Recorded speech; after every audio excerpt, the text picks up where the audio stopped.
Hello guys and welcome to this video. Today I'll be reviewing the Seiko 5 Sport SRPE74K1. This is Seiko's all gold SKX essentially, or 5KX as they're now known. The Seiko 5 Sport, of course, you will probably be familiar with on this channel because I've gone through quite a lot of them.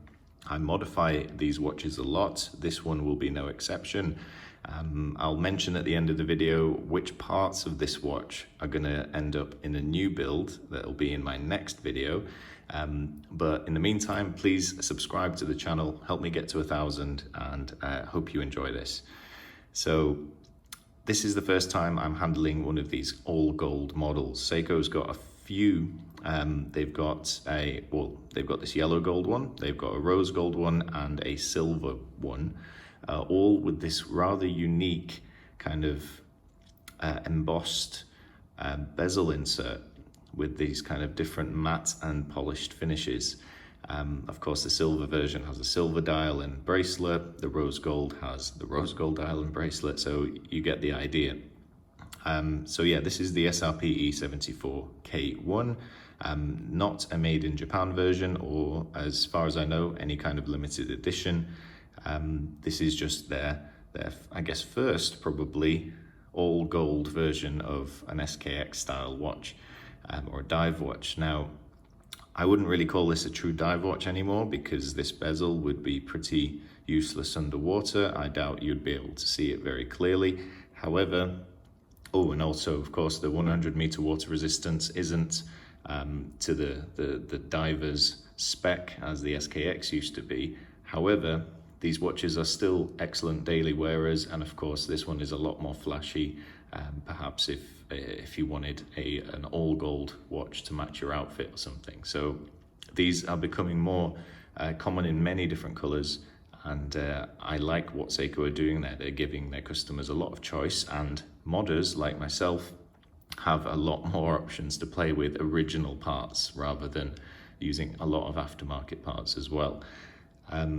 Now, the key thing I'm interested in, which is something I'll be using in a future build, is that dial. This is, it's actually just the dial and the movement from this watch that are going to go into, and possibly the chapter ring too, that are going to go into a very special build that will be live on my channel very soon. The dial here is, of course, gold, and it is a sunburst effect. Now, I've got the window here, I've got a few other lights in this room, so you'll see it reflect in quite a few different colors, but in person it definitely looks mostly like this most of the time, just a gold and a bit of a radiant kind of finish. On the dial we have a applied gold color. By the way, when I say gold, it means gold color. This watch is not solid gold. Of course, that will be way over the $300 or so price range of models like this. The Seiko logo is applied in a gold font. There's the sort of Seiko 5 logo in black underneath, I believe is printed on, just like the automatic text. We've got the markers, which are of course lovely Seiko Loom, which I'll show you a bit later.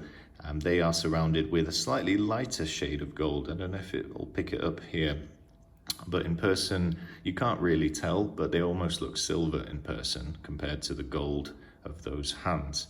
Now the hands are the SKX style or the 5 Sport style standard hands, of course. Interesting that they've got a completely gold seconds hand. Sometimes the seconds hand is split into two colors, but not here.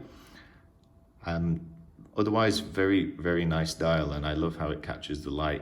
And especially plays with the colors a little bit. Outboard of that, we have a chapter ring, which is this kind of brushed, I would call it, gold with black markers. The alignment is good, straight from the factory. I'll come to the bezel in a moment. And we've got a hardlex crystal. Now these crystals are, as you might expect, quite hard. They don't scratch especially easily, but of course, one of the first things I would typically do is suggest adding a sapphire, just to protect that face of the watch, which is actually a lot of the time the most valuable part. Now, outside of the dial, of course, and the main face of the watch, we've got the bezel insert. Now, this is definitely something completely different to what I have seen before from these Seiko 5s. This has got this kind of calligraphy font, I'd call it, I guess. And the another odd thing is this: there's no loom pip or triangle at the top, so it's just a 60. So it's got your minute markers and a few kind of stick markers or eye markers around the edge.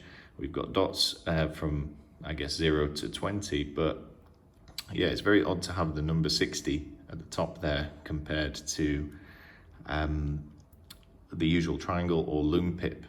Now, this is not particularly useful for actual diving, but day-to-day timing, you could still use it, but there's quite a lot of space there, so it's actually kind of hard to align.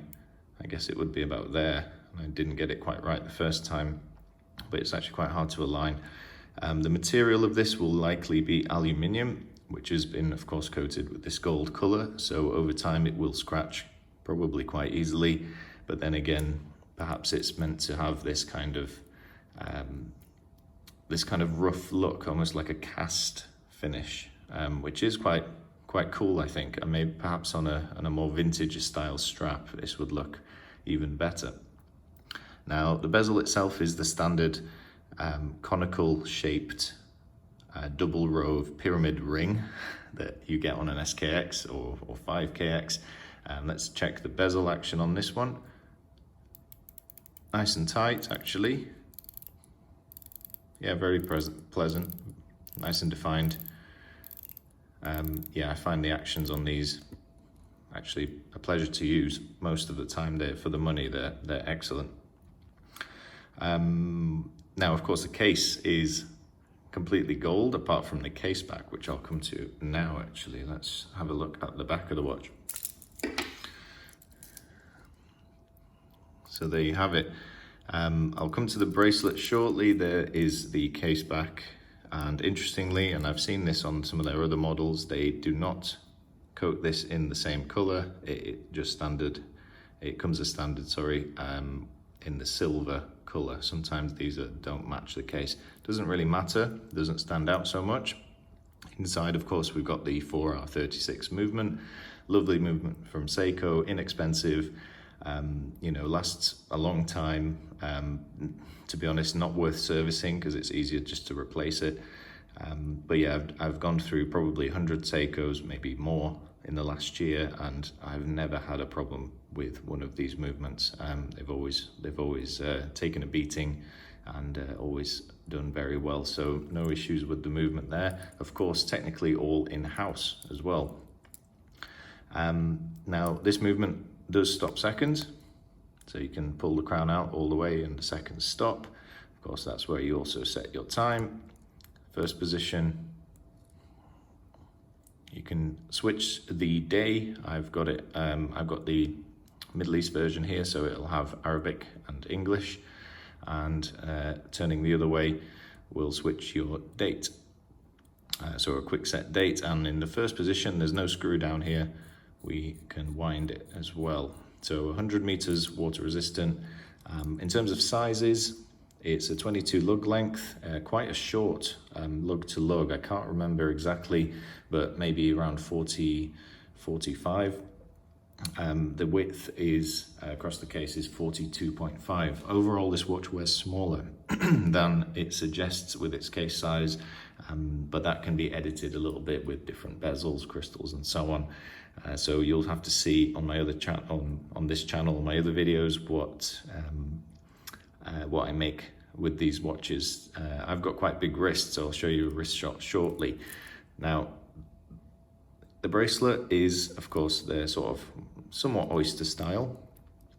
Nice gold Seiko clasp. Well, nice looking. In terms of the quality, it is a little bit tinny and cheap, but you know, it gets the job done. This watch is mainly for its looks anyway.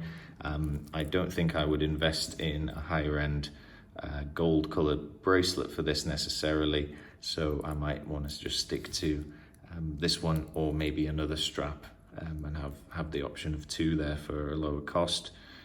you've got quite a lot of adjustment in the buckle, which is nice, and a lot of these links can be removed, interestingly. So even if you've got very small wrists, you will still be able to fit this bracelet to some extent, which is a nice touch. So fold over clasp, perfectly usable, perfectly okay. Of course, there are much better bracelets on the market for these, from the likes of Strap Code and NamokiMODS, Watch and Style, Long Island Watch. Loads of places do great bracelets for these. Hollow end links. When it's on the wrist, you don't really worry about any of that, any of those small problems. They're easy to snap on. This one's been sized for my 7 3/4 inch wrist. Let's give it a bit of a wipe there. Now, I'm not a gold watch kind of guy. I like some golden watches. I like little accents here and there, but I don't know if I could be fully comfortable wearing a solid, well, not solid gold, but a full gold watch like this. But perhaps one day, maybe. But this one's going to get modified to be actually completely different, because I'm going to take the movement and dial and use it in a new build, which is something I've never done before.